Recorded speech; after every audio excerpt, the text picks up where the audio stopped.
დავალებდა სააკაშვილს მოსკოვის მიმართ ლოიალური პოლიტიკის გატარებას. მაშინ გლობალური ძალების მხრიდან დღის წესრიგში არ იდგა რუსეთის გაშავება და აგენტურასაც დავალება სხვანაირად ჰქონდა ჩაშლილი. აგვისტოს ომის შემდეგ რუსეთისთვის გახსნილი საზღვრები და რუსულ კომპანიებზე გაყიდული ობიექტები. როდესაც ქვეყანამ მიდის ევროპისკენ, რუსეთთან ნორმალიზება ურთიერთობის სავსებით მიზანშეწონებელია. ნაციონალური მოძრაობის პრორუსული პოლიტიკის 9 წელი და 9 წელში დაიწყებული სიტყვა ოკუპანტი. ამ ყველაფრის შემდეგ და ამ ყველაფრის ფონზე კიდევ ბედავენ, ცდილობენ, რომ დემოკრატიის მორალი წაუკითხონ საზოგადოებასთან.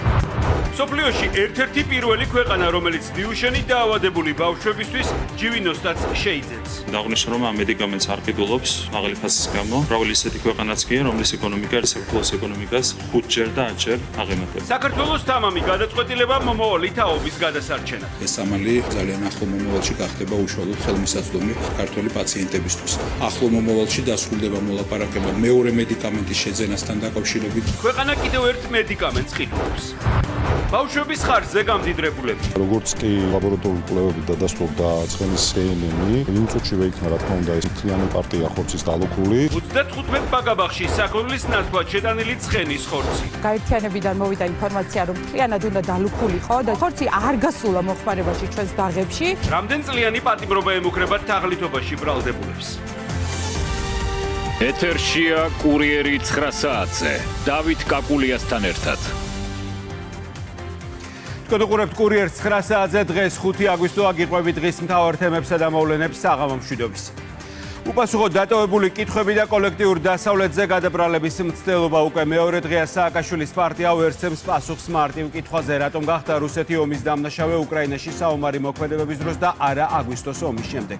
ან პასუხი არ არის, ან იბნევიან, ან რუსეთის მიმართ სააკაშვილის ხელისუფლებაში ყოფნის დროს გატარებულ ლოიალურ პოლიტიკას ბრიუსელისა და ვაშინგტონის მოთხოვნებს აბრალებენ. ეს კი იმას ნიშნავს, რომ ნაციონალური მოძრაობა ხელისუფლებაში ყოფნის დროს ასრულებდა გარედან მოსულ დირექტივებს. არ მოქმედებდა საკუთარი ქვეყნის ინტერესები დან გამომდინარე თვალებს ხუჭავდა 2008 წლის ომის დროს დაღუპულ, დაჭრილ და დევნილად ქცეულ ადამიანებზე და ოკუპანტი ქვეყნის საამებლად ყველაფერს აკეთებდა. ის რომ ნაციონალებისთვის ხელისუფლებაში ყოფნის დროს რუსეთი ოკუპანტი არ ყოფილა და მხოლოდ გარე ძალების მითითებების შესაბამისად ოკუპანტი მხოლოდ უკრაინაში შეჭრის შემდეგ გახდა, ამაზე ვრცლად თავის წერილში და ფაქტების კონსტატაციით ირაკლი კობახიძემ გუშინ ისაუბრა. პრემიერ-მინისტრმა დასვა არაერთი კითხვა, რატომ გამოაცხადა უცხოურმა აგენტურამ რუსეთი დაუძინებელ მტრად მხოლოდ უკრაინაში საომარი მოქმედებების დაწყების შემდეგ და რატომ იქცნენ ისინი რუსოფობებად ახლა და არა მაშინ, როცა საქართველოს თავზე რუსული ბომბები წვიოდა. ნაციონალების ნაწილი ყველაფერს ევროპას აბრალებს და აღიარებს, რომ 2008 წელს დასავლეთმა შეცდომა დაუშვა. აქ ჩნდება მეორე კითხვა, ევროპამ თუ საქართველოს იმჟამინდელმა ხელისუფლებამ, რომელმაც მათივე აღიარებით დასავლეთის ზეწოლით საქართველოს ტერიტორიების ოკუპაციის მიუხედავად რუსეთთან ლოიალურობის პოლიტიკა გამოაცხადა, ცალფრივად გააუქმა სავიზო რეჟიმი, რუსულ კომპანიებზე გაყიდა სტრატეგიული ობიექტები, ევროსაბჭოს რეზოლუციაში ქართულ სამხედროებს დააბრალა. ომის დანაშაული 2011 წელს კი ვეტო მოუხსნა რუსეთის ფედერაციის გაწევრიანებას მსოფლიოს სავაჭრო ორგანიზაციაში. სანაცვლოდ კი არანაირი პოლიტიკურ-ეკონომიკური დივიდენდი არ მიუღია გარდა კოლექტიური დასავლეთის მხრიდან თავზე ხელის გადასმისა. რელა ჯავახიშვილი გვეტყვის პირდაპირ ეთერში მათივე აღიარებით, რა უფრო მნიშვნელოვანი იყო სააკაშვილის ხელისუფლებისთვის, ეროვნული ინტერესები, რუსეთთან ლოიალური პოლიტიკა თუ გარედან გაცემული ბრძანებების უსიტყვო შესრულება. ერთიანი პოზიცია არ აქვთ ნაციონალური მოძრაობის მისამართი დასმულმა კითხვებმა, რომელიც 2008 წლის ომის თარიღის მოახლოებასთან ერთად კიდევ უფრო აქტუალური ხდება, პარტიაში ერთგვარი დაბნეულობა გამოიწვია. უკვე მეორე დღეა ნაწილი ცდილობს თავი არიდოს ამ საკითხებზე საუბარს, ნაწილი კი ღიად ამბობს, რომ მაშინდელი ხელისუფლება რუსეთთან დათბობის პოლიტიკას ევროპაში არსებული ძალების განწყობების შესაბამისად აწარმოებდა და მიდგომებით სწორედ გეოპოლიტიკური ინტერესების მიხედვით შეიცვალა. ეს კი მართველი პარტიის შეფასებით თავის მხრივ არის აღიარება და დადასტურება, რომ ყოფილი მმართველი ძალა მხოლოდ გარე მითითებით მოქმედებს და საკუთარ ქვეყანაზე მაღლა აყენებს სხვა ქვეყნის ეროვნულ ინტერესებს. ამ ყველაფრის ფონზე კიდევ ბედავენ და გამოდიან, ცდილობენ, რომ დემოკრატიის მორალი წაუკითხონ საზოგადოებას. უმრავლესობის ლიდერის თქმით, ყოფილ მმართველ ძალას მორალური უფლება არ აქვს, სპეკულირებდეს რუსეთის ფაქტორით, მაშინ როდესაც ოკუპანტი მათთვის ომის დამნაშავე მხოლოდ უკრაინაში შეჭრის გამო გახდა. რატომ არ დაიწყეს ეგრეთ წოდებული რუსოფობიის კამპანია 2008 წლის სამხედრო აგრესიის შემდეგ? ირაკლი კირცხალიას თქმით, სააკაშვილმა და მისმა პარტიამ დავალება მხოლოდ 2022 წელს მიიღეს, როდესაც ანტირუსული განწყობების გაღვივება გლობალური ძალების ინტერესებს დასჭირდა. მანამდე კი ყველაფერი გააკეთეს ოკუპანტ ქვეყანასთან ლოიალური ურთიერთობისთვის. ბიჭების სისხლი არ იყო შემშრალი მიწაზე, როდესაც ბატონი სააკაშვილი და მისი დამქაშებით არბოდნენ საზღვარ თუ ეთერ და გვიხსნიდნენ თუ როგორი მნიშვნელოვანია რუსეთ-საქართველოს ეკონომიკური თანამშრომლობა. და თურმე როგორი ცუდია რუსეთი მაშინ, როდესაც უკრაინაში მიმდინარეობს ეს ომი.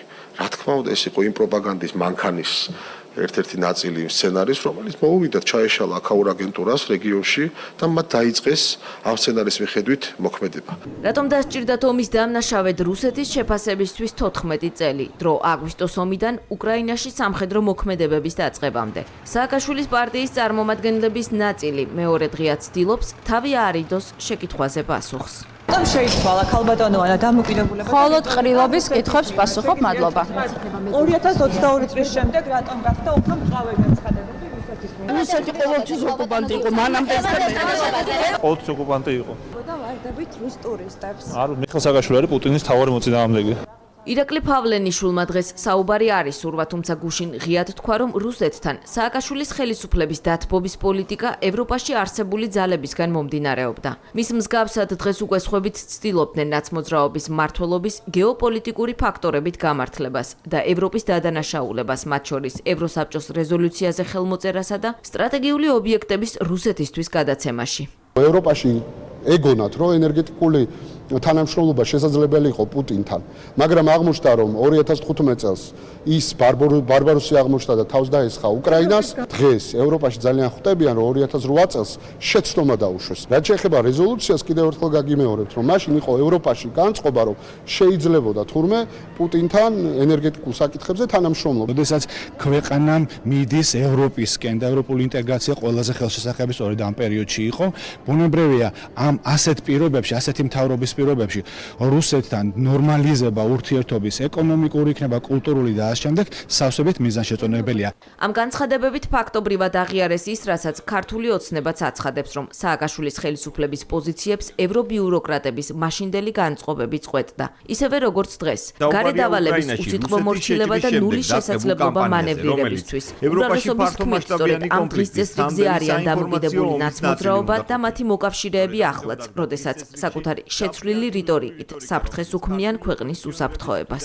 იმ პერიოდის დასავლეთს სჭირდებოდა გარკვეული გადატვირთვა რუსეთთან ურთიერთობაში. დღეს სხვა შეკვეთა. დღეს საქართველოსგან უნდათ გარკვეული მორჩილება გარკვეულ საკითხებთან დაკავშირებით, ვინაიდან რუსეთთან ურთიერთობა მნიშვნელოვნად შეიცვალა და ამ ომში, რომელიც მიმდინარეობს, სჭირდებათ საქართველოს ჩართულობაც.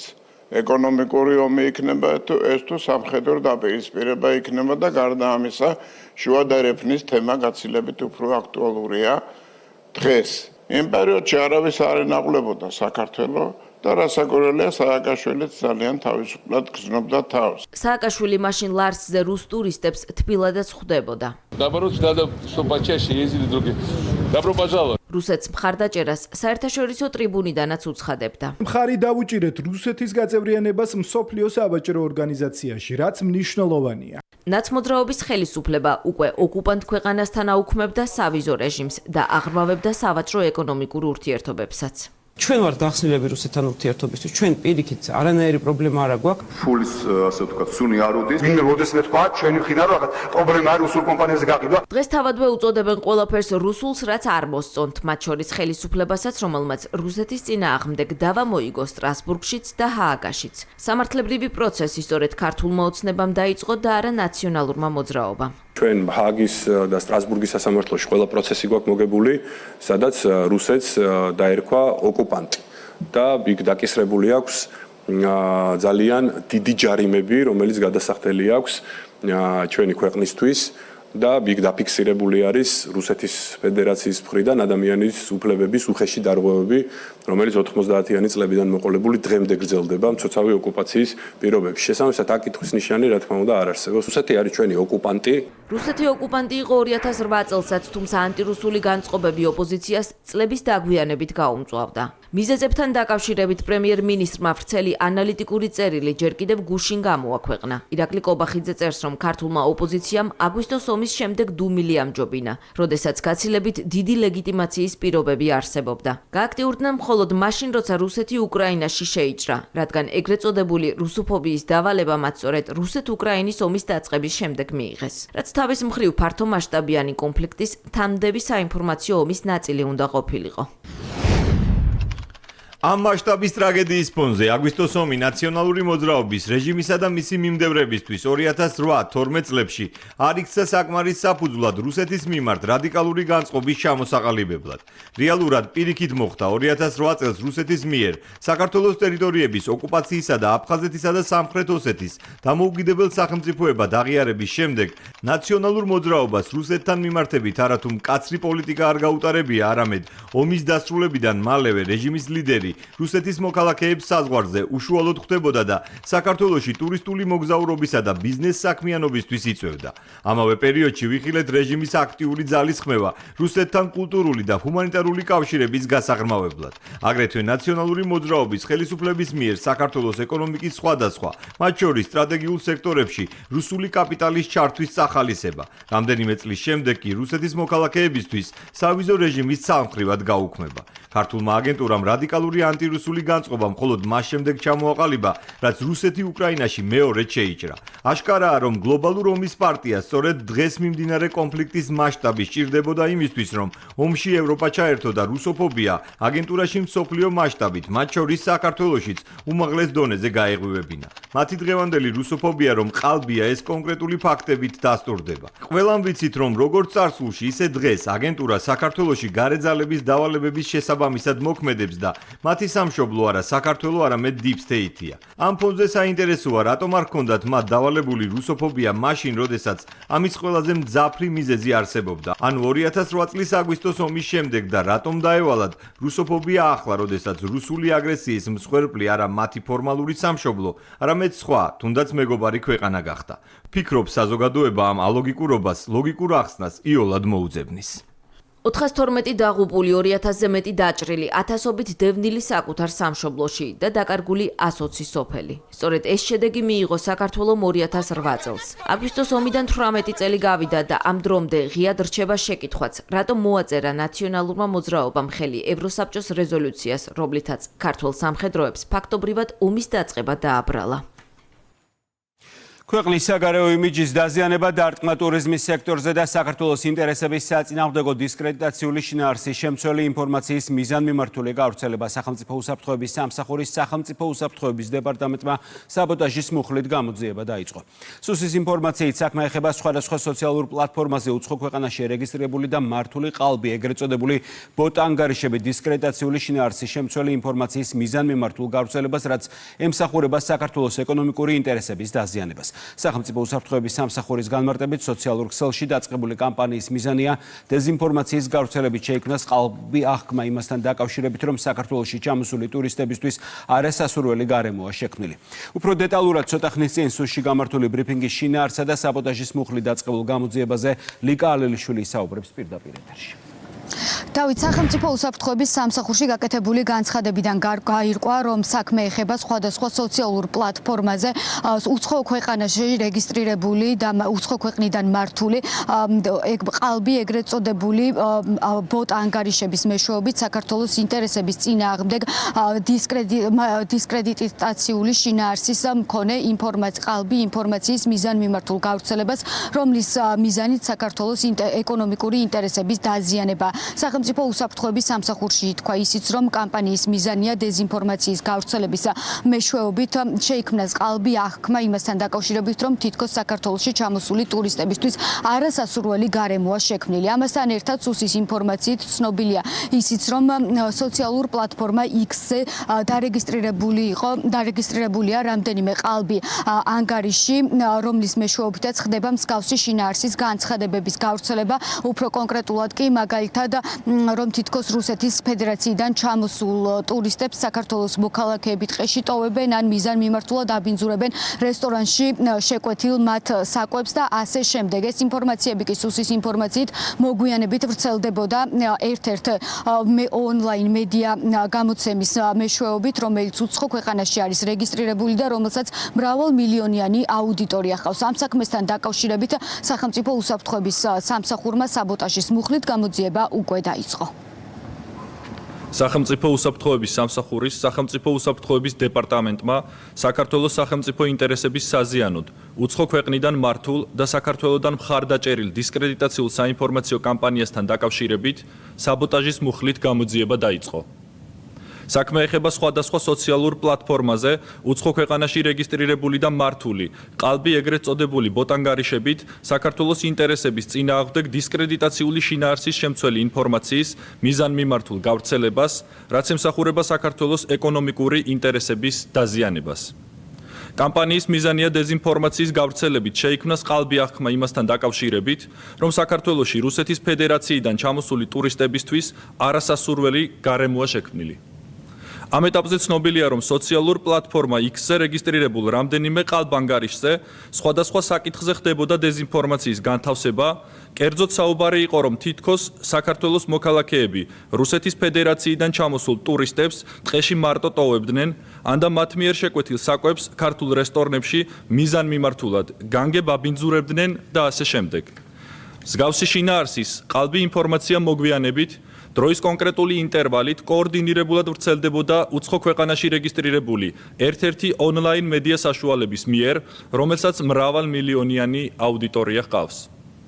გამოძიება საქართველოს სისხლის სამართლის კოდექსის 318 მუხლით დაიწყო, რაც საქართველოს სახელმწიფოებრივი ინტერესებისთვის საფრთხის შექმნის მიზნით სახელმწიფო საწარმოს ან სხვა მნიშვნელოვანი ობიექტების ნორმალური ფუნქციონირების ხელშეშლას ან მათ დაზიანება განადგურებას გულისხმობს. დანაშაული 4 წლამდე ვადით თავისუფლების აღკვეთას ითვალისწინებს. გამოძიების ფარგლებში მიმდინარეობს კანონით გათვალისწინებული ოპერატიული და სამძებრო ღონისძიებები, რათა დადგინდეს დეზინფორმაციული კამპანიის ორგანიზატორები, მონაწილეები, დაფინანსების შესაძლო წყაროები, ინფორმაციის გავრცელების მექანიზმები და მათი მიზნები. სახელმწიფო უსაფრთხოების სამსახური აგრძელებს მუშაობას მსგავსი დეზინფორმაციული კამპანიების დროული გამოვლენისა და მათგან მომდინარე საფრთხეების პრევენციის მიზნით.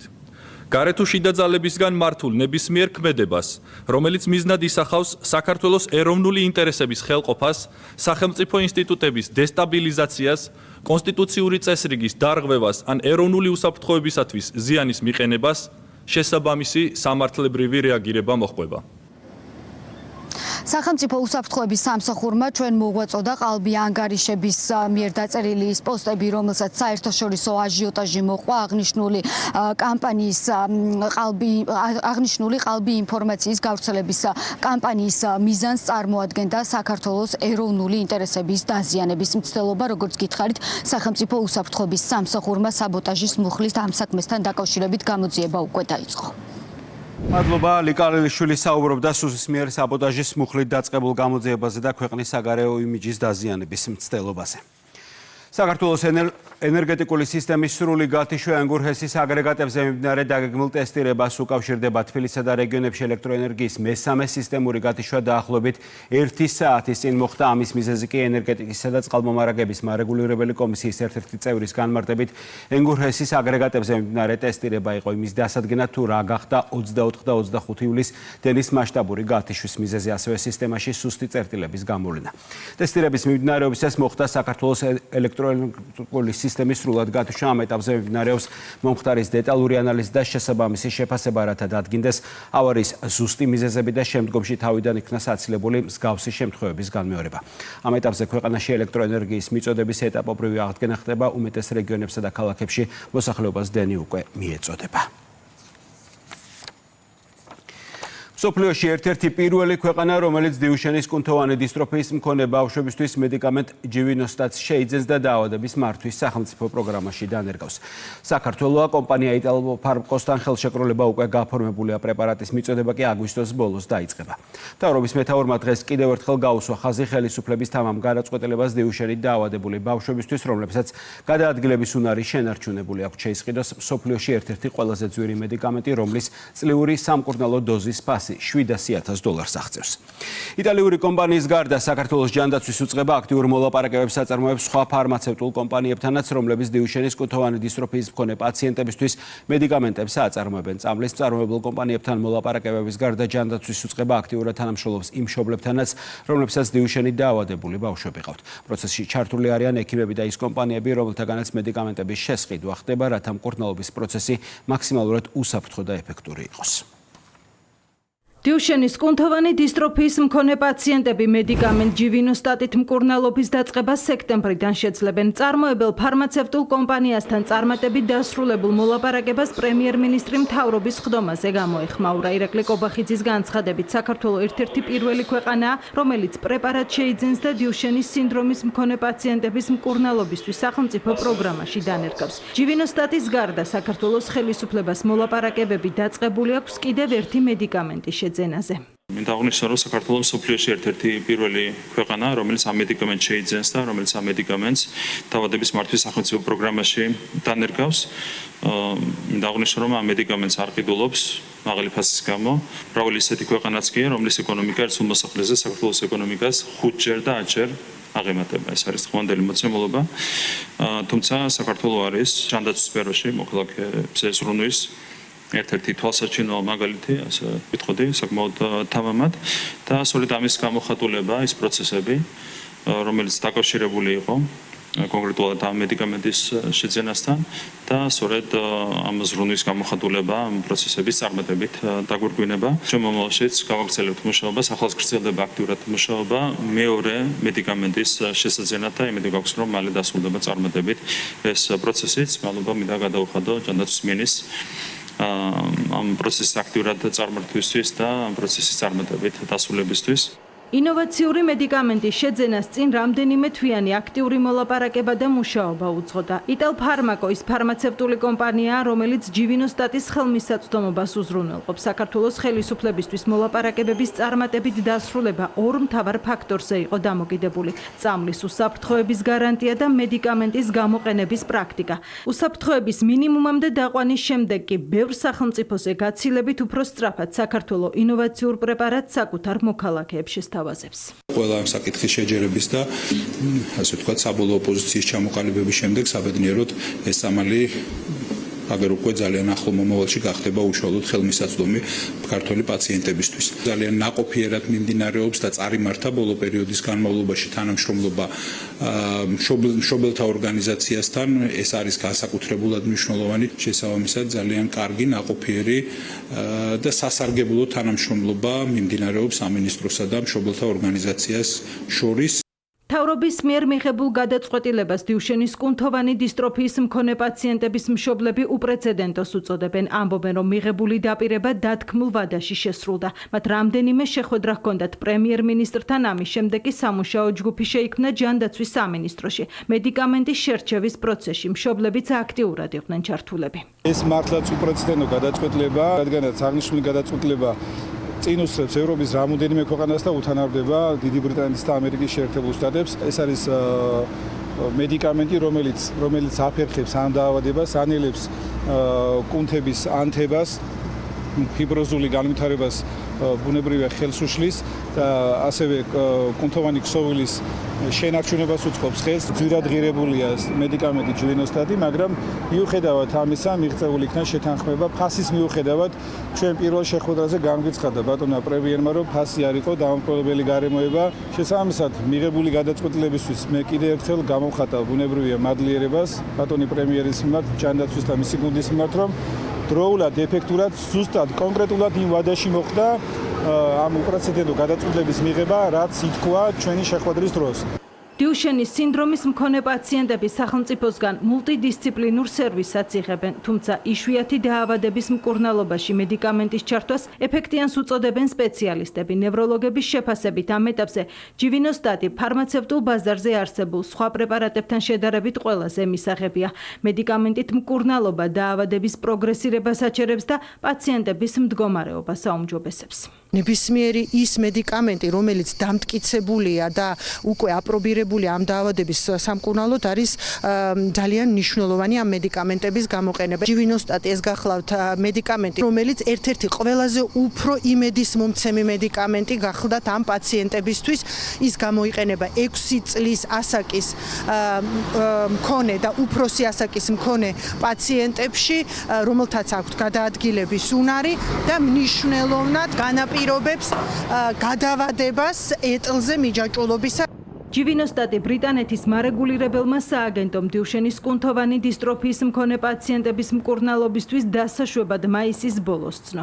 საქართველოში ის ხელმისაწვდომი უახლოეს 1 თვეში გახდება. სულ მალე კი სახელმწიფო პროგრამა უფრო გაფართოვდება და იშვიათი დაავადების სამკურნალოდ ქვეყანაში ჯივინოსტატის გარდა დამატებითი მედიკამენტით შემოვა. ბავშვების ჯანმრთელობის ხარჯზე გამდიდრების სურვილის მქონე ბიზნესმენები ახლა საბრალდებოს კამზე სხედან. სახელმწიფო უსაფრთხოების ანტიკორუფციულმა სააგენტომ 2 კომპანიის 2 წარმომადგენელი დააკავა, რომლებმაც ტენდერი მოიგეს, მაგრამ საქონლის ხორცის ნაცვლად მარნეულისა და ქარელის 35 ბაგაბაღში ცხენის ხორცი შეიტანეს. სურსათის უნებლობის სამსახურმა ბაღებში შეტანილი ცხენის ხორცი დროულად აღმოაჩინა, შემდეგ კი საქმე რეაგირებისთვის სუს გადასცა. კომპანიები BGM, ერთი და ქართული ხორცის პროდუქტების ფერმა თავის მართლების რეჟიმში არიან. ერთ-ერთი მათგანი ცხენის ხორცის შესყიდვას წარმოებაში დასაქმებულ თანამშრომელსაც კი აბრალებს, თუმცა ამის დამტკიცება მათ უკვე სასამართლოში მოუწევთ. ორივე დაკავებულს ბრალის დამტკიცების შემთხვევაში 6-დან 9 წლამდე ვადით თავისუფლების აღკვეთა ემუქრება. თურმე ყოფილა ცხენის ხორცი. ცხენის ხორცის შეტანის ფაქტი ქარელისა და მარნეულის საბავშვო ბაღებში. სოფელ ბრეთის ბაგაბაღი ერთ-ერთია, სადაც ტენდერში გამარჯვებულმა კომპანიამ პატარების საკვებად საქონლის ნაცვლად ცხენის ხორცი შეიტანა. დირექტორი კურიერს უყვება, რომ რიგითი შემოწმების დროს სურსათის უმნებლობის სააგენტომ საეჭვო ხორცი დროულად გამოავლინა და შესაბამისად ცხენის ხორცი ბავშვთაკვებაში არ მოხვდა. ჩვენს ბაღებში რა თქმა უნდა ინტენსიურად ხდება ხორცის შემოტანა, ეს არის 2 კვირაში ერთხელ. ერთჯერადად მოხდა 15 კილო ხორცის შემოტანა უკვე ივნისის თვეში. სურსათის უმნებლობამ რა თქმა უნდა შეამოწმა ეს ხორცი და სანამ გავიდოდა მოხმარებაში უკვე ბავშვებთან, იქამდე იქნა 15 კილო ხორცი ამოღებული, აქტის საფუძველზე გვაქვს ჩამოწერილი რა თქმა უნდა და სურსათის უმნებლობის მიერ წაღებული უკან. ამ ხორცის პროდუქტების კომპანიებთან, რომელსაც წელს ჰქონდა ტენდერი მოგებული, სხვა დროს არასოდეს არ მქონია შეხება. პირველი წელი იყო ეს 2026 წელი, როცა მოხდა მათთან თანამშრომლობა. ტენდერში გამარჯვებული კომპანია, რომელიც ქარელის მუნიციპალიტეტის ბაგაბაღებს ამარაგებდა, ქართული ხორც პროდუქტების ფერმაა. კომპანიის მფლობელი დაკავებულია. სახელმწიფო უსაფრთხოების სამსახურის ანტიკორუფციული სააგენტოს თანამშრომლებმა მასთან ერთად ცხენის ხორცის მარნეულის ბაღებში შეტანის ფაქტზე კიდევ ერთი კომპანიის ხელმძღვანელი დააკავეს. BGM 1 მარნეულში 11 ბაღს ამარაგებდა, სადაც 2000-მდე ბავშვია რეგისტრირებული. ეს არის ხელმძღვანელი, მაგრამ იმას თავის მუშა ყავს, ის აყავს და კურიერი კომპანია BGM 1-ის ფერმაში თეთრიწყაროს რაიონს სოფელ ერტისში ჩავიდა. ნათესავები დაკავებულის გამართლებას ცდილობენ. პატიოსნად მუშაობდა, აბარებდა იქ, მაგრამ ის 15 კილო რო დააკლდა, ამ მუშამ სადღაც ის შეიძინა და მიიტანა ის. ეს არის პრემეტი არაფერი არ არის იქ. კურიერს მარნეულის ბაგაბაღების გაერთიანებაში განუმარტეს, რომ კომპანია BGM 1-ის მიერ მიწოდებული ცხენის ხორცი დროულად დაუქეს, ისე რომ ბავშვთა კვებაში არ მოხვედრილა. ჩვენთან ზოგადად დანერგილი არის ASPI სისტემა, რომელიც მუშაობს უწყვეტ რეჟიმში და მოწმდება ეს ყველაფერი ანალოგიურად როგორც სახელმწიფო ორგანოების მიერ, ასევე ჩვენს მიერ. ეს ხდება დაახლოებით წელიწადში 8-ჯერ. მათ შორის ჩვენ გვაქვს ასევე შიდა მონიტორინგის ჯგუფი, მსგავსი შემთხვევა დღეის მდგომარეობით ჯერჯერობით გარდა ამ უკანასკნელი პრეცედენტისა არ დაფიქსირებულა. აღნიშნული ხორცი იქნა დალუქული მაცივრებში, შესაბამისად მასზე წვდომა არ აქვს არც ერთ ჩვენს თანამშრომელს, შესაბამისად ბავშვებს ზემოაღნიშნული ხორცი არ მიუღიათ. მარნეულსა და ქარელში ბაგაბაღების მომარაგებელი ხორცს პროდუქტების კომპანიების ხელმძღვანელებს ბრალი დღეს სახელმწიფო უსაფრთხოების სამსახურის დროებითი მოთავსების იზოლატორში გააცნეს. კატეგორიულად უარყოფს და გამურიცხავს. მას 40%-ში ყავდა პარტნიორი. შესაბამისად მისი განმარტებით ამ ხორცის შეძენას და შესაბამის დაწესებულებებში შეტანას თებერვლის მერე ახორციელებდა მხოლოდ მისი პარტნიორი. ჩემი დაცვით ბრალად წარადგინა 180 მუხლის სისხლის სამართლის კოდექსის გათვალისწინებული და აგრეთვე 197 მუხლი, რაც შეეხება ბრალის აღიარებას ამ ეტაპისთვის ახლა ხანს გადმომიწვა სისხლის სამართლის საქმის მასალების შესაბამისად დეტალებს მე თავადაც არ ვიცნობ კარგად და გარკვეული პოზიცია ამ ეტაპისთვის არ გვაქვს. სახელმწიფო უსაფრთხოების სამსახურმა ანტიკორუფციული სააგენტოს თანამშრომლების მიერ გამოვლენილი დიდი ოდენობით თაღლითობისა და ფალსიფიკაციის ფაქტთან დაკავშირებით განცხადება გაავრცელა. გამოძიებით დადგინდა, რომ კომპანიებს BGM-სა და ქართული ხორცს პროდუქტების ფერმას მოგებული ჰქონდათ ტენდერები. ორგანიზაციების დირექტორებმა 2026 წლის მაისში საბავშვო ბაღებში საქონლის ხორცის ნაცვლად მოთხოვებით შეიტანეს ცხენის ხორცი და შედეგად თაღლითურად დაეუფლნენ სახელმწიფო ბიუჯეტის კუთვნილ დიდი ოდენობით თანხას. დანაშაულში მხილებულ კომპანიებთან მიმდინარე წლის დეკემბრამდე დადებული ხელშეკრულებები უკვე შეწყვეტილია. დაკავებულ პირებს კი ბრალის დამტკიცების შემთხვევაში 6-დან 9 წლამდე პატიმრობა ემუქრებათ.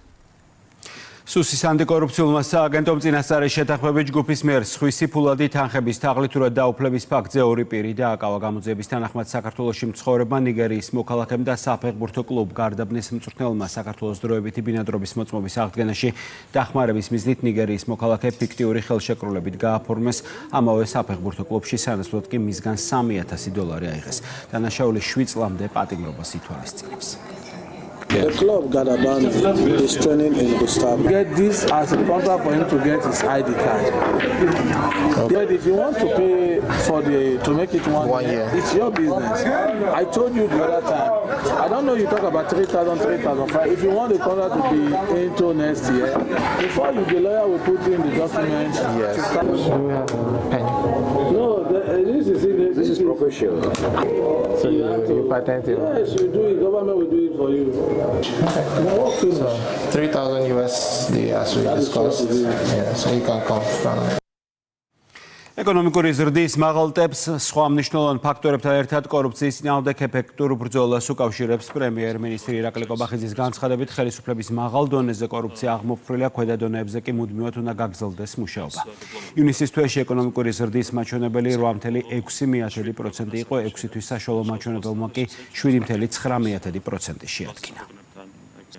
ივნისის თვეში ქონდა კარგი მაჩვენებელი 8,6% იყო ივნისში ეკონომიკური ზრდა 6 თვის საშუალო მაჩვენებელმა შეადგინა 7,9%, რაც ნიშნავს იმას, რომ ჩვენ ვინარჩუნებთ ეკონომიკური ზრდის მაღალ ტემპს და ეს არის ჩვენი ერთ-ერთი უმთავრესი ამოცანა სამომავლოდაც.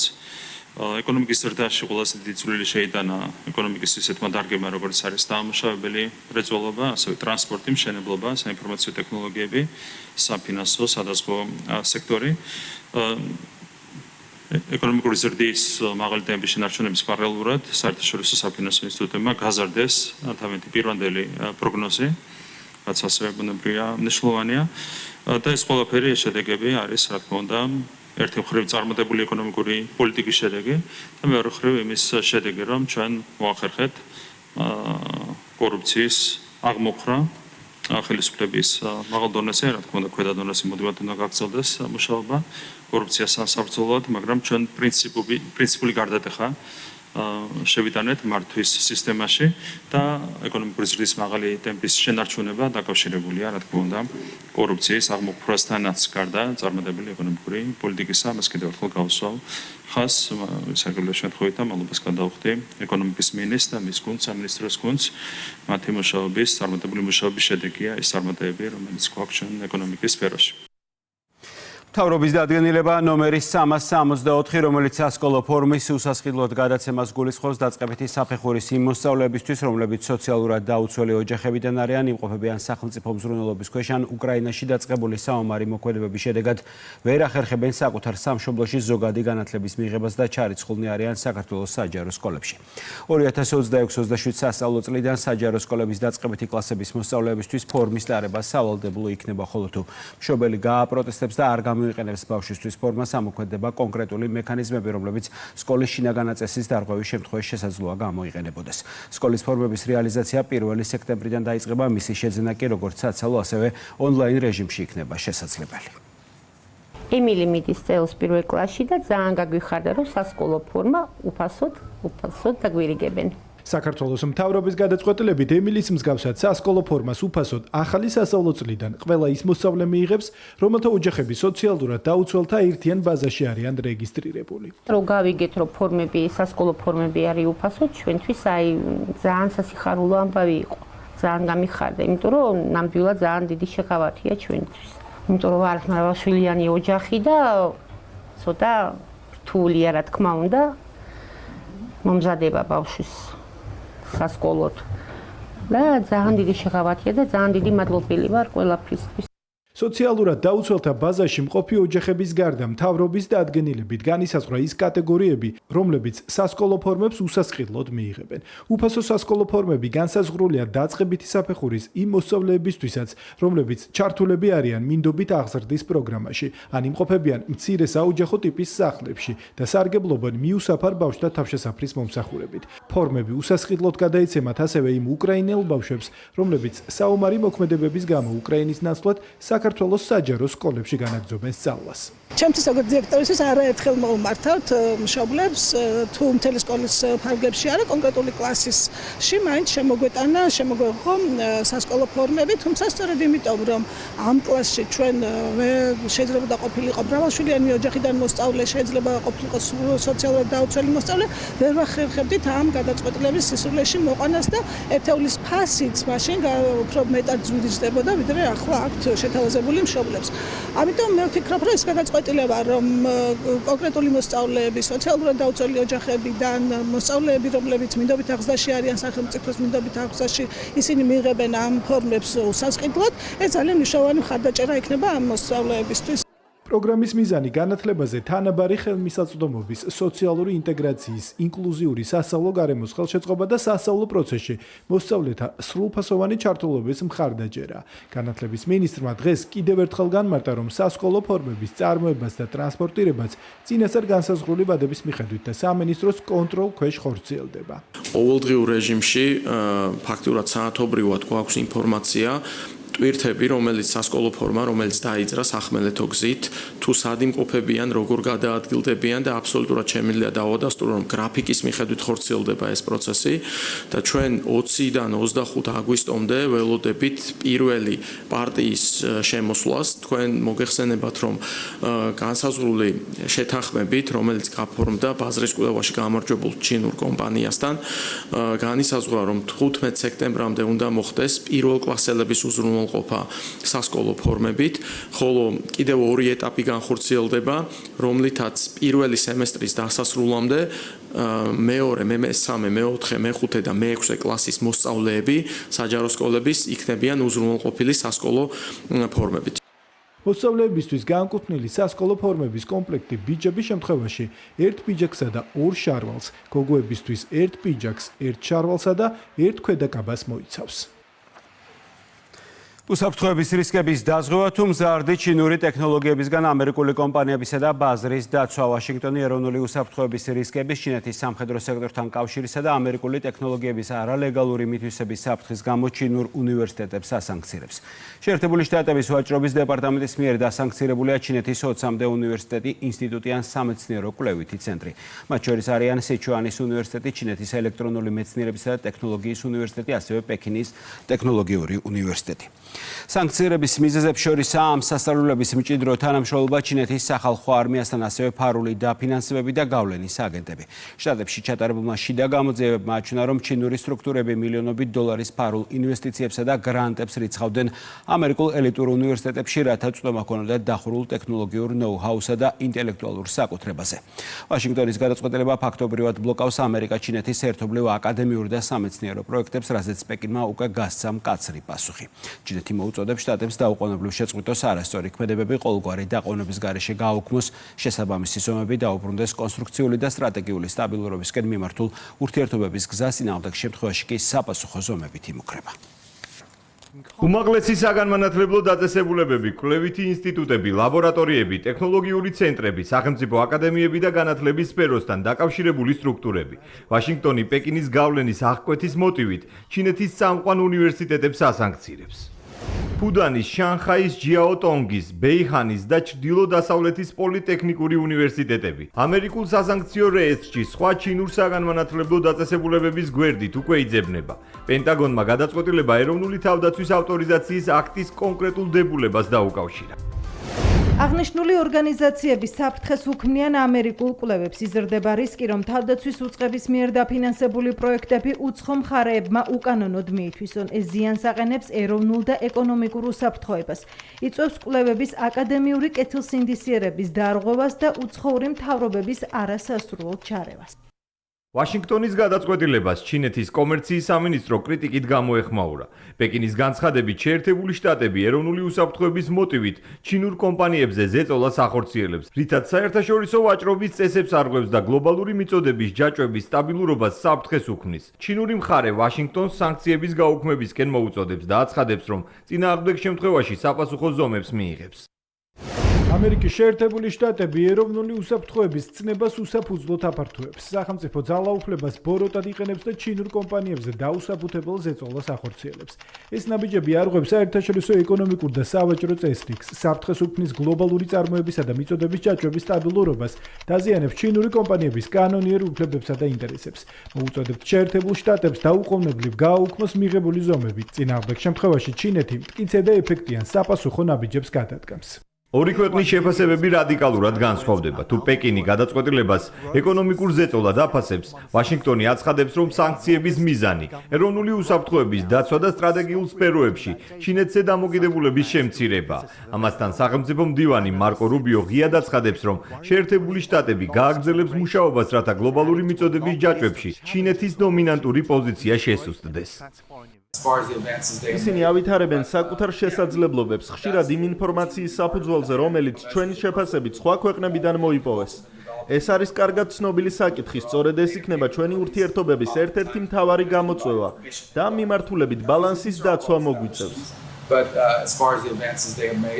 გადაწყვეტილების რეალურ მოტივებზე საკუთარ მოსაზრებას ჩინური მედია აქვეყნებს. გავრცელებული შეფასებით, სანქციების უკან არა ეროვნული უსაფრთხოების საკითხები, არამედ ჩინეთის ტექნოლოგიური აღმავლობის შეკავების მცდელობა დგას. მოდით რეალობას თვალი გავუსწოროთ. განახლებულ სიაში 130 ინსტიტუტი მოხვდა, რომელთაგან 88 ჩინურია. სახელმწიფოს მიერ აქტიურად მხარდაჭერილი კვლევებისა და განვითარების წყალობით ქვეყანა მსოფლიო ლიდერია ისეთ სფეროებში, როგორიცაა ხელოვნური ინტელექტი, განახლებადი ენერგია, კოსმოსური ტექნოლოგიები, ბიოტექნოლოგიები და ტელეკომუნიკაციები. აღნიშნული სანქციები არის კიდევ ერთი გზა, რომლითაც შეერთებული შტატები ჩინეთის დაჩოქებას ცდილობს, თუმცა სინამდვილეში ის საკუთარ ფეხში ისვრის. ცნობილია, რომ ამერიკის შეერთებული შტატების ვაჭრობის დეპარტამენტის შეზღუდვების სიაში ჩინეთის არაერთი უნივერსიტეტი და კვლევითი ორგანიზაციაა შეტანილი. ამ დაწესებულებებთან ტექნოლოგიური თანამშრომლობა და გარკვეული პროდუქციის მიწოდება მხოლოდ სპეციალური ნებართვის შემთხვევაშია შესაძლებელი. საქართველოს მზადა ნაურუს რესპუბლიკასთან დიპლომატიური ურთიერთობები დაამყაროს და ხელი შეუწყოს თანამშრომლობის გაღრმავებას. ამის შესახებ ირაკლი კობახიძე მთავრობის ხდომაზე განაცხადა და აღნიშნა, რომ საქართველოს ოკუპირებულ რეგიონებთან დიპლომატიური ურთიერთობების გაუქმების გადაწყვეტილებით კიდევ ერთხელ დაადასტურდა, რომ საერთაშორისო სამართლის ნორმების პატივისცემა და დაცვა ჯანსაღი საერთაშორისო ურთიერთობების საფუძველია. მთავრობის მეთაურმა საქართველოს ოკუპირებული რეგიონების არაღიარების პოლიტიკის მიმართულებით გაწეული სამუშაოსთვის საგარეო წყების ხელმძღვანელს და დიპლომატებს მადლობა გადაუხადა. ამ გადაწყვეტილებით კიდევ ერთხელ დასტურდება, რომ საერთაშორისო სამართლის ნორმების პატივისცემა და დაცვა არის ჯანსაღი საერთაშორისო ურთიერთობების საფუძველი.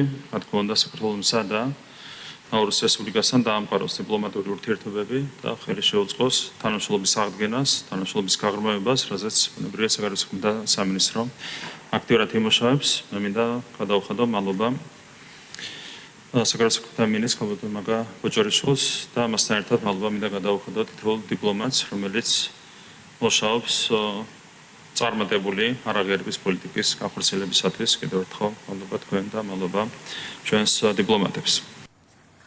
ნაციონალური მოძრაობის მე-13 ყრილობა, რომელზეც ოდისევსად ქცეული სააკაშვილის ავატარი არ გამოჩენილა, თუმცა ისმოდა მისი ჩაწერილი ხმა. ამის შემდეგ, როგორც ნაციონალების კერპს შეეფერება, დელეგატები მიშა სკანდირებდნენ. ბოლოს კი მისი წერილიც წაიკითხეს. არ დაუწყებია სხვადასხვა დანაშაულებისთვის ციხეში მყოფი სხვა ლიდერებიც ყველა ახსენეს გარდა დღემდე მოქმედი თავმჯდომარის თინა ბოკუჩავასი, რომელიც ახლა პარტიაში რიგით ნაციონალად დარჩა და 2 წლიანი შრომა დარბაზის შესასვლელთან მხოლოდ პარტიის 2 წევრმა დაუფასა და დახვდა. ყველაფერი ისე ჩატარდა, როგორც სააკაშვილმა ჩაიფიქრა ბოკუჩავა დააქვეითეს, ირაკლი ფავლენიშვილი აღაზევეს, თუმცა არა თავმჯდომარედ. 2012 წლის შემდეგ თვითლიკვიდაციაზე გადასულ პარტიას დღეს დელეგატებიც აკლდნენ. 504-დან მხოლოდ 347 დაარეგისტრირდა. სად გაქრა დარჩენილი 157, არავინ იცის, პარტიას ინფორმაცია არ განუახლებია.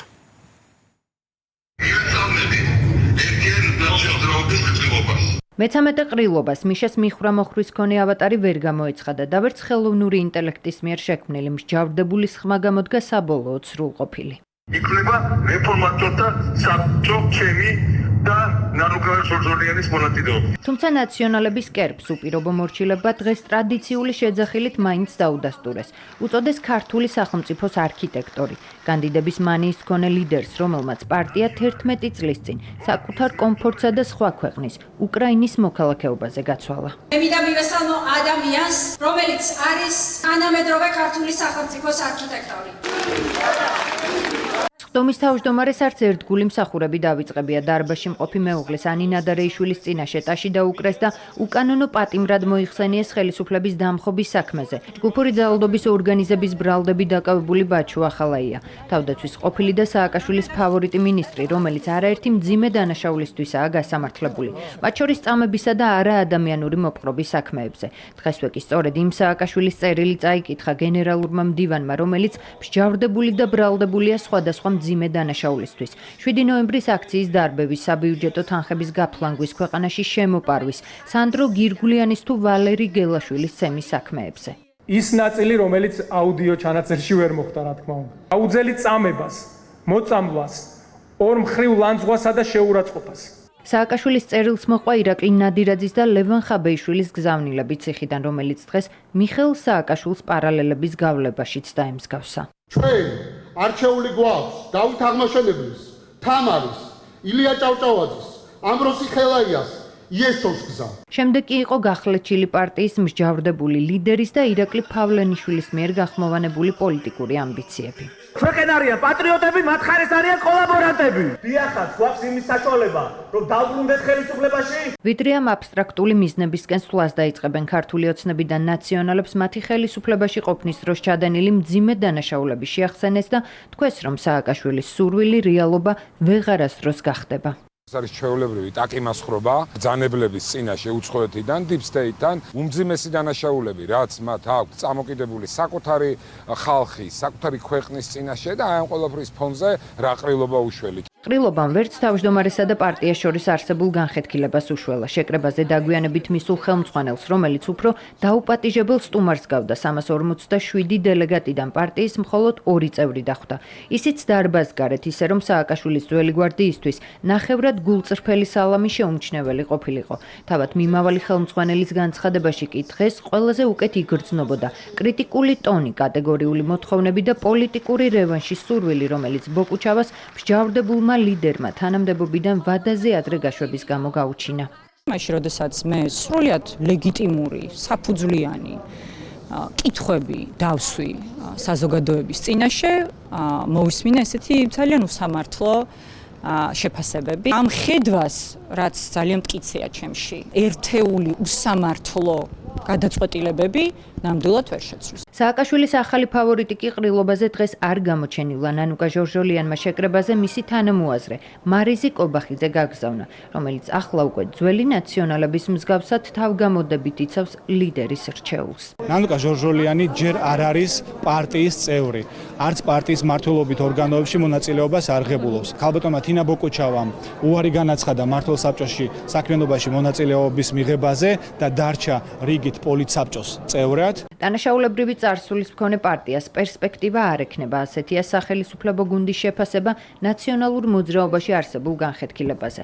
მმართველ პარტიაში ამბობენ, რომ სააკაშვილის მიერ შექმნილი პოლიტიკური კრიზისი მისი პარტიისთვის საბოლოო განაჩენი იქნება. ჩვენ ქვეყანას არ ჭირდება აგენტურა, ჩვენ ქვეყანას ჭირდება ჯანსაღი ოპოზიცია და დამერწმუნეთ, ჩვენ ქვეყანაში გამოჩნდებიან ჯანსაღი ოპოზიცია მას შემდეგ, როდესაც ეს აგენტურა თავიანთ პატრონებთან ერთად მოცილდებიან ჩვენს პოლიტიკურ ველს. მათ თავიანთი არც დანაშაულებრივი წარსული და არც დანაშაულებრივი აწყმო არ ადარდებთ, ისინი არიან ამ დანაშაულში, ასე ვთქვათ, მოქმედნი. და აქედან გამომდინარე, არანაირი პერსპექტივა საქართველოში არ გააჩნია. არც თავმჯდომარის არჩევის და არც კრიზისიდან გამოსვლის პერსპექტივა უჩანთ ამ დრომდე ნაციონალებს, რომლებმაც ტრიბუნები მხოლოდ გრძელი სიტყვის სათქმელად, სხდომა კი მხოლოდ ერთი გადაწყვეტილების მისაღებად მოიწვიეს, დროებითი მმართველობის საბჭოს შესაქმნელად, რომლის თავმჯდომარეც ირაკლი ფავლენიშვილი იქნება. სოციალურ ქსელებში სიძულვილის ენის გამოყენებაზე რეაგირება გრძელდება დღეს საერთო სასამართლოებმა შინაგან საქმეთა სამინისტროს შუამდგომობით კიდევ რამდენიმე ადმინისტრაციული სამართალდარღვევა განიხილეს, მათ შორის ზუგდიდის რაიონულმა სასამართლომ მოქალაქე მურთაზ რიგვავა დეპუტატ ილია ინჯიას სიტყვიერი შეურაცხყოფისთვის 2000 ლარი დააჯარიმა. ბათუმის სასამართლომ კი განიხილა მოქალაქე ირაკლი გობაძის საქმე, რომელმაც სოციალურ ქსელში შეურაცხყოფელი სიტყვებით ოპოზიციონერი პოლიტიკოსი გრიგოლ გეგელია მოიხსენია. გობაძეს მოსამართლემ 1000 ლარიანი ჯარიმა დააკისრა. 1 ივნისიდან დღემდე საერთო სასამართლოებმა სოციალურ ქსელებში სიძულვილის ენის გამოყენების 200-ზე მეტი საქმე განიხილეს.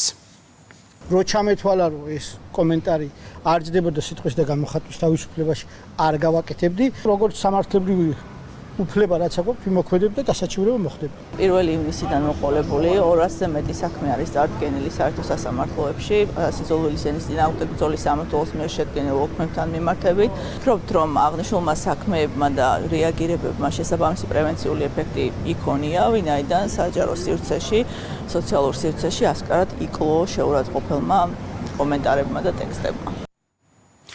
თბილისში ისტორიული და კულტურული მემკვიდრეობის ძეგლების რეაბილიტაცია გრძელდება. დედაქალაქის მერიამ ამჯერად თაწმიდის რაიონში მდებარე 2 უნიკალური შენობის რეაბილიტაცია დაანონსა, რომელთაგან ერთს პირვანდელ სახეს მუნიციპალიტეტი, მეორეს კი თბილისის განვითარების ფონდი დაუბრუნებს. 2027 წლის მარტში დასრულდება პეტრიაშვილის ქუჩის ნომერ 14-ში არსებული საცხოვრებელი სახლი, რომელიც კულტურული მემკვიდრეობის ძეგლია, თუმცა ის ავარიულია და სრულ განახლებას საჭიროებს. სანამ ისტორიული სახლის არემონტო სამუშაოები ჩატარდება, მერია იქ მაცხოვრებელ ოჯახებს ქირით უზრუნველყოფს. რაც შეეხება კიდევ ერთ კულტურული მემკვიდრეობის ძეგლს, საუბარია თაბუკაშვილის ქუჩაზე მდებარე მე-19 საუკუნის სახლზე, რომელიც გამოირჩევა თავისი უნიკალური განთავსებით და არქიტექტურით. ისტორიულ ძეგლს ცეცხლი გაუჩნდა, რამაც ის მნიშვნელოვნად დააზიანა. მერე კი მოსახლეობას მის სრულ რეაბილიტაციას შეპირდა და თან ისე, რომ მისი ავთენტიკურობა არ დაიკარგოს და შენარჩუნდეს 2 საუკუნის წინანდელი ელემენტები, რომლებმაც ამ დრომდე მოაღწია. ეს სახლი რამდენადაც მე ვიცი, ვორონცოვა აუშენა თავის შეყვარებულს. მე-19 საუკუნით დათარიღებული ეს შენობა, რომელიც უნიკალური არქიტექტურით გამოირჩევა, არაერთ ადამიანურ ისტორიასაც ინახავს. წლების განმავლობაში ხანძრისა და ატმოსფერული ნალექების ზემოქმედების შედეგად ნაგებობა მნიშვნელოვნად დაზიანდა. კულტურული მემკვიდრეობის ძეგლის ავთენტური იერსახის აღდგენის მიზნით თბილისის განვითარების ფონდი რეაბილიტაცია რესტავრაციის პროექტს განახორციელებს. მოხატული იყო იატაკი და ყველაფერი, აი მუზეუმივით არის. სარესტავრაციო პროექტის ფარგლებში გამაგრდება შენობის საძირკველი. პირვანდელ იერსახეს დაიბრუნებს ხის შუშაბანდები და კარფანჯრები. სრულად განახლდება სართულებს შორის გადახურვები. პროექტის დასრულებას განსაკუთრებით ის 24 ოჯახი ელოდება, რომლებსაც კუთვნილი საცხოვრებელი ფართები გარემონტებულ მდგომარეობაში ჩაბარდებათ. მთელი ბავშვობა იქ გავატარე და რა თქმა უნდა ძალიან მიყვარს იქაურობა და ის რო რეაბილიტაცია კეთება, ჯერ ეს ერთი ისტორიული ძეგლი უნარჩუნდება ქალაქს, იერს სახე არ იცვლება ქალაქის და ნუმერი ადამიანებს საცხოვრებელიც უჩნდება. შენობა თბილისის ერთ-ერთ სავიზიტო ბარათს წარმოადგენს. რთულ რელიეფზე აგებული ნაგებობა ორივე მხრიდან უნიკალურ ფასადს ქმნის. დამთვალიერებელზე განსაკუთრებულ შთაბეჭდილებას ახდენს მტკვრის მარჯვენა სანაპიროს მხარეს არსებული სამსართულიანი ფასადი. ისტორიული ბაღი კი ძეგლს უფრო მიმზიდველს ხდის, სადაც შემორჩენილია მე-19 საუკუნის ხის კარი და ეზოს ავთენტური ელემენტები. თბილისის განვითარების ფონდი კიდევ ერთ მისამართზე იწყებს რეაბილიტაციას. აღნიშნული მისამართი გახსოვთ თაბუკაშვილის 51, რომელიც არის კულტურული მემკვიდრეობის ძეგლი. სრული რეაბილიტაცია იგეგმება, გამაგრება იგეგმება. ძირეული ასევე სათუთშუა გადახურვა, შენობა ნაგებობა გარდა იმისა, რომ იყო ავარიული, ბოლო პერიოდში გაუჩნდა ხანძარი. 2029 წლის მარტის თვეში დასრულდება და რეაბილიტდება ეს შენობა. გასული საუკუნის თბილისურ ისტორიას ინახავს პეტრიაშვილის ქუჩის 14 ნომერში მდებარე ეს საცხოვრებელი სახლიც. ხის ავთენტური კიბეები, ორნამენტული მოაჯირები და ფასადის დეტალები მნახველს ძველ თბილისურ ატმოსფეროში აბრუნებს. ამჟამად კულტურული მემკვიდრეობის ძეგლს მესამე კატეგორიის ავარიულობის ხარისხი აქვს, თუმცა ბინათ მესაკუთრეთა ამხანაგობების განვითარების ხელშეწყობის პროგრამის ფარგლებში შენობა სრულად აღდგება და პირვანდელ სახეს დაიბრუნებს. 19 ოჯახი ცხოვრობს აღნიშნულ შენობანაგებობაში, სამუშაოების ფარგლებში ეს ოჯახები ქირით იქნებიან უზრუნველყოფილნი, დროებით იქნებიან გაყვანილი და მათ უკვე სამუშაოები, როდესაც დამთავრდება 2027 წლის მარტში, გადაეცემათ ყველანაირად მოწესრიგებული რეაბილიტირებული საცხოვრებელი ფართები. ქალაქის ისტორიული იერსახის მოწესრიგება და კულტურული მემკვიდრეობის ძეგლებზე ზრუნვა თბილისში აქტიურ ფაზაშია. ამ მიმართულებით დედაქალაქის მასშტაბით კიდევ 10-მდე სხვადასხვა პროექტი მიმდინარეობს. მერის მხარდაჭერით მსგავსი მასშტაბური სამუშაოების განხორციელება მომავალშიც იგეგმება.